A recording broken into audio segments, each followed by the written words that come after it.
మన ప్రభువైన యేసుక్రీస్తు వారి పేరిట మీ అందరికీ నా శుభవందనాలు తెలియజేసుకుంటున్నాను. ప్రియులారా, మీరందరూ బాగున్నారా? నేను కూడా ప్రభు యొక్క కృపను బట్టి క్షేమంగా ఉన్నానని చెప్పడానికి చాలా సంతోషిస్తూ ఉన్నాను.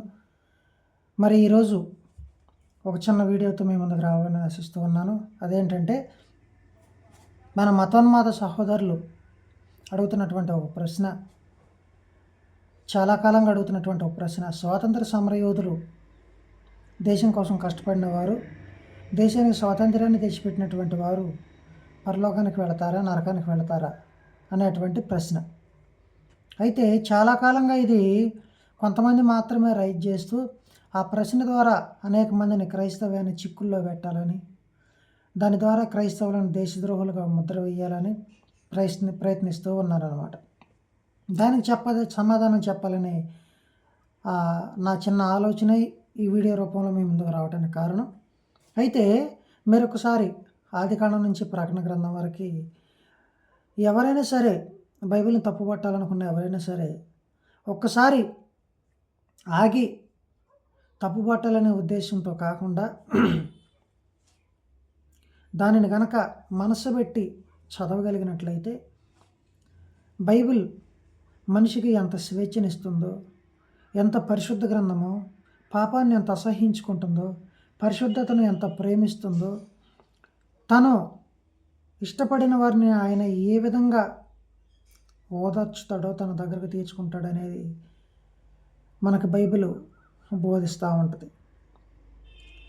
ఉదాహరణకి 40 సంవత్సరముల అరణ్యంలో ఇశ్రాయేలీలు నడిపించినటువంటి మోషే గారు ఒక చిన్న విషయంలో ఆజ్ఞను క్రాస్ చేసినందుకు వాగ్దాన దేశంలోనికి దేవుడు అనుమతించాల. అలాగే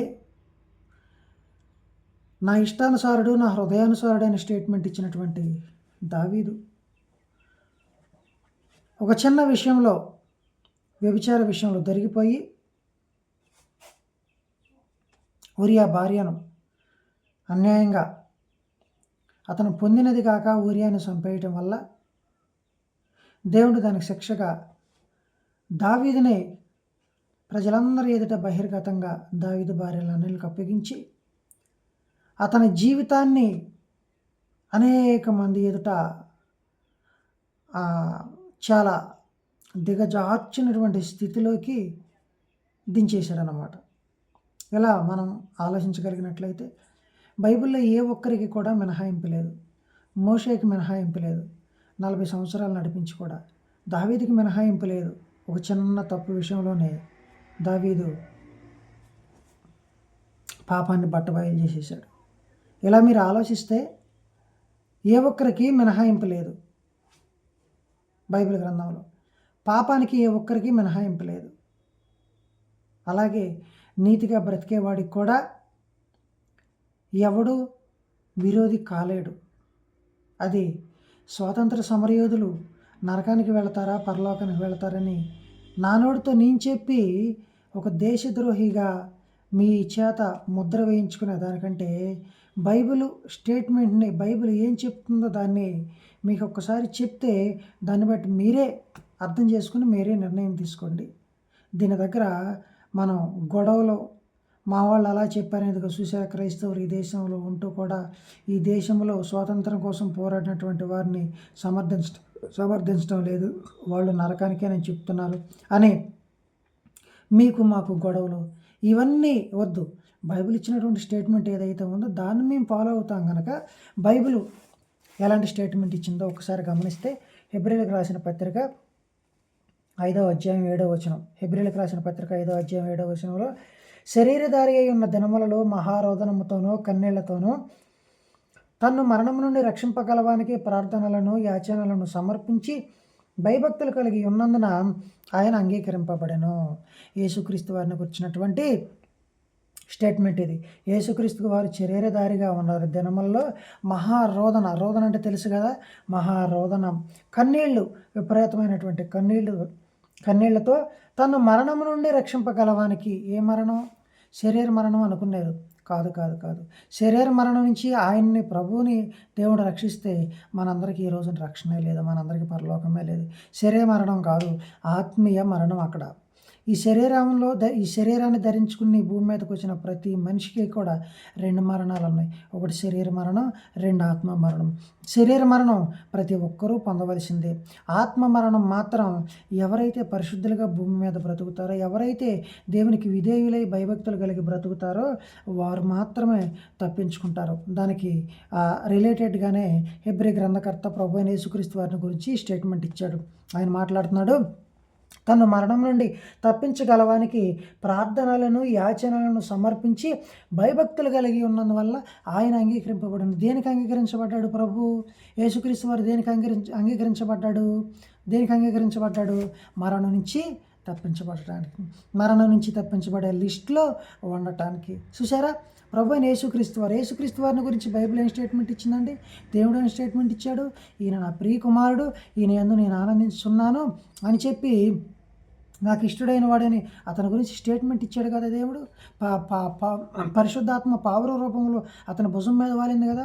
ఆయన అతని గురించి ఏం చెప్తున్నాడంటే ప్రార్థన యాచనను సమర్పించి భయభక్తులు కలిగి ఉన్నాడంట. ఎక్కడ మరణానికి అప్పగిస్తాడా అని. అంటే యేసుక్రీస్తు వారికి మినహాయింపు లేదు కదండి. యేసుక్రీస్తు వారికి ఎక్సెప్షన్ లేదు కదా. మనకు ఎలా ఉంటుందని చెప్పడానికి నేను ఎవరిని? మోషేకి ఎలా ఉంది? మోషేకు ఉందా? దావీదుకు ఉందా? చిన్న తప్పు చేసినందుకే బహిర్గతం చేసేసాడు కదా. మోషేని కనాను దేశంలోకి ప్రవేశించనీయకుండా అనుమతి ఇవ్వలేదు కదా. మీరు ఆలోచించుకుంటా పోతే మరి వాళ్ళందరూ చాలా కాలం నడిపించుకుంటూ వచ్చారు కదా. ప్రభువైన యేసుక్రీస్తు వారిని గురించి నా ప్రియకుమారుడు అన్నాడు కదా. మరి కనీసం ఆయనకన్నా మినహాయింపు ఉండాలి కదా. ఆయనకు కూడా మినహాయింపు లేదంటే ఇంకెవడు మినహాయింపు పాపంలో? భయభక్తులు కలిగి విధేయత కలిగి దేవునికి వణికి ఈ శరీరంలో ఉన్నంతకాలం బ్రతకడంలో ఎవడికి మినహాయింపు లేదు. ఎవడైనా ఒకటే, ఈ శరీరాన్ని ధరించుకున్న ఎవడైనా ఆయనకు భయపడవలసిందే. ఈ శరీరాన్ని ధరించుకున్న ఎవడైనా సరే పరిశుద్ధంగా బ్రతకవలసిందే, అది ప్రభువుతో సహా.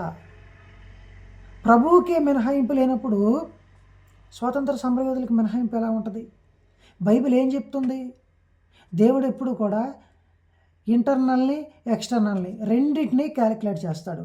ఓన్లీ ఇంటర్నల్ తీసుకుని ప్రతిఫలం ఇచ్చి జడ్జి చేసాడు, ఎక్స్టర్నల్ తీసుకుని జడ్జిమెంట్ ఇచ్చాడు. ఇంటర్నల్ని ఎక్స్టర్నల్ని రెండింటినీ 2 త్రాసుల్లో పెట్టి ఆయన జడ్జిమెంట్ ఇస్తాడు కదా. ఇంటర్నల్ బాగుండి ఎక్స్టర్నల్ బాగోపోయినా ఆయన స్వీకరించుడు, ఎక్స్టర్నల్ బాగుండి ఇంటర్నల్ బాగోపోయినా ఆయన స్వీకరించుడు. మరి ఈ 2 బాగున్నాయి ప్రభువైన యేసుక్రీస్తు వారి కంటే 2 బాగున్నాయి. ఆయనకే కాదు, ఆయన తర్వాత అపోస్తలులు ఉన్నారు, వాళ్ళు కూడా ఎలాగ బ్రతికారంటే ఇలాగ బ్రతికారు. ఈ రెండిట్లో ఏది బాగోపోయినా ఎవడు క్వాలిఫై అవ్వడు. ఎందుకంటే మరణం తప్పించుట, ఏ మరణం? 2వ మరణం ప్రభువైన యెహోవా వశం. మరి కాబట్టి ఆ మరణం తప్పించబడాలంటే ఈ శరీరంతో ఉన్నంతకాలం భయం కలిగి బ్రతకాలి ఈ లోకంలో. దానిలో ఎవరికి మినహాయింపు లేదు. పౌలుకి మినహాయింపు లేదు, ప్రభువైన యేసుక్రీస్తు వారికి మినహాయింపు లేదు, ఎవరికి మినహాయింపు లేదు.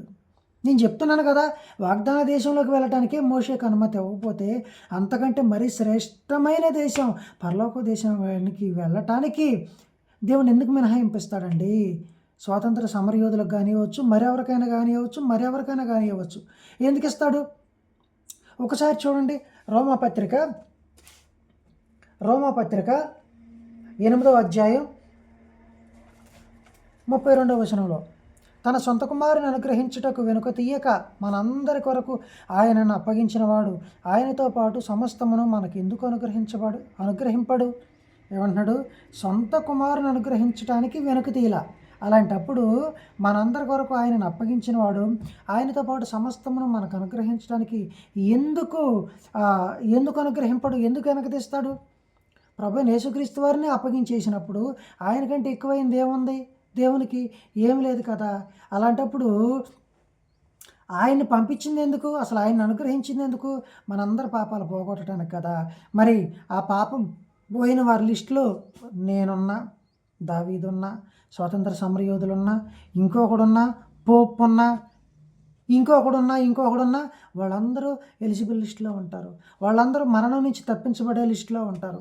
ఆ లిస్టులో ఎవరైతే లేరో వాళ్ళందరూ మరణానికే, వాళ్ళందరూ ఆత్మ మరణం పొందటానికే, 2వ మరణం పొందటానికే అంటున్నాడు. యేసుక్రీస్తు వారిని ఇచ్చేసినప్పుడు ఆయనతో పాటు సమస్తాన్ని ఎందుకు అనుగ్రహించడు? ఒకవేళ స్వాతంత్ర సమరయోధులు ఇంటర్నల్ ఎక్స్టర్నల్ బాగుండి దేవునికి విధేయులై బ్రతికితే, ఎందుకంటే వారిని నేను చూడలేదు కదా, వారి వ్యక్తిగత జీవితాలు నేను చూడలేదు, ఈ ప్రశ్న వేసిన వారు ఎవరైతే ఉన్నారో వారు చూడలే. వాళ్ళు ఎలా బ్రతికారో మనకు తెలియదు కదా. దేశం కోసం సేవ చేశారు, ఓకే, వెల్ అండ్ గుడ్. నా హృదయపూర్వకంగా దానిని స్వాగతిస్తున్నాను. వారికి నా సాధారణ ప్రణామములు తెలియపరచుకుంటున్నాను. నాకు ఈ స్వాతంత్రాన్ని అనుగ్రహించినందుకు నేను వారిని తప్పుపట్టడంలా కాబట్టి. కానీ మీరు బైబిల్ వెలుగులో వారిని పోలుస్తున్నారు కనుక నేను మాట్లాడుతున్నాను దాన్ని. యేసుక్రీస్తు వారికి మినహాయింపు లేనప్పుడు వారికి ఉంటుందని నేను ఎలా చెప్పగలుగుతాను? వారికి ఉంటుందని మీరు ఎందుకు అనుకుంటున్నారు? అంటే మీరు ఈ ప్రశ్న వేసి మమ్మల్ని సిక్కుల్లో పడేయాలని తప్పితే దీనికి ఆన్సర్ మీకు ఎందుకు దొరకదు? మీరు ఆలోచిస్తే మీకు దొరుకుతుంది. ప్రభువైన యేసుక్రీస్తు వారిని అనుగ్రహించాడు. ఆయన రక్తంలో ప్రతి ఒక్కడు కడగబడాలి. కడగబడి విధేయుడై భయభక్తులు కలిగి బ్రతకాలి. బ్రతికితేనే రెండవ మరణం నుంచి తప్పించబడతాడు. అది ఆయనకే తప్పల, యేసుక్రీస్తు వారికే తప్పల ఆ సిచ్యువేషన్, భయభక్తులు కలిగి బ్రతకటం. అలాంటప్పుడు మనకెందుకు మినహాయింపిస్తాడు? సొంత కుమారున్నే అంత భయపెట్టించి పరిశుద్ధంగా ఉండు అని చెప్పినప్పుడు మనల్ని ఎందుకు మినహాయిస్తాడు? స్వాతంత్ర సమరయోధులను ఎందుకు మినహాయిస్తాడు? కాబట్టి సమస్తాన్ని అనుగ్రహిస్తాడు. ఒకవేళ వాళ్ళు క్వాలిఫై అయిన లిస్టులో ఉంటే ఖచ్చితంగా పరలోకానికి వెళతారు. లేదంటారా? అది నేను చెప్పలేను. ఈరోజు వాళ్ళు స్వాతంత్ర సమరయోధులు పరలోకానికి వెళతారా నరకానికి వెళతారా అని నేను డిక్లేర్ చేయట్లా. నేను చెప్పినటువంటి హెబ్రీలకు రాసిన పత్రిక నేను చెప్పాను కదా, 5వ అధ్యాయం 8వ వచనం 7వ వచనం, క్షమించండి, 5వ అధ్యాయం 7వ వచనం ఏదైతే స్టేట్మెంట్ ఇస్తుందో దాన్ని నేను చెప్తున్నా. ఆ స్టేట్మెంట్ ప్రకారం మీరు ఆలోచించుకోండి వాళ్ళు ఎక్కడికి వెళ్తారో. శరీరధారి అయి ఉన్న దినములలో మహారోదనముతోనూ కన్నీళ్లతోనూ తను మరణం నుండి రక్షింపగలవానికి ప్రార్థనలను యాచనలను సమర్పించి భయభక్తులు కలిగి ఉన్నందున ఆయన అంగీకరింపబడను. ఇలాంటి లక్షణాలు ఎవరిలో ఉన్నా వాళ్ళు ఖచ్చితంగా పరలోకానికి ఎలిజిబుల్లే, వాళ్ళు పరలోకానికి వెళతారు. నేను చెప్పను వాళ్ళు ఎక్కడికి వెళ్తారనేది, స్వాతంత్ర సమరయోధులు ఎక్కడికి వెళ్తారనేది నేను చెప్పను. ఈ వచనం నేను చదివాను కదా, ఈ యేసుక్రీస్తు వరకే మినహాయింపు లేదన్నాను. ఇక దానిని బట్టి మీరు ఆలోచించుకోండి. నేను మళ్ళా మీ దగ్గర నేను దేశద్రోహిగా ముద్ర పొందటం ఎందుకు? మీరు ఆలోచించుకోండి. మీరు ప్రశ్న వేశారు, నేను జవాబు చెప్పాను. అయితే నేను జవాబు కూడా డైరెక్ట్గా చెప్పలేదు, బైబిల్ని బట్టే మీరు అడుగుతున్నారు కాబట్టి నేను కూడా బైబిల్ని బట్టే సమాధానం చెప్పాను. ఒకవేళ ఆ క్వాలిఫికేషన్స్ వారి దగ్గర ఉంటే ఖచ్చితంగా వాళ్ళని ఎవరూ ఆపలేరు. ఆ క్వాలిఫికేషన్స్ లేకపోతే ఎవడూ చేరలేడు. నా మాటలు అర్థమైనని ఆశిస్తూ సెలవు తీసుకుంటున్నాను. ధన్యవాదములు.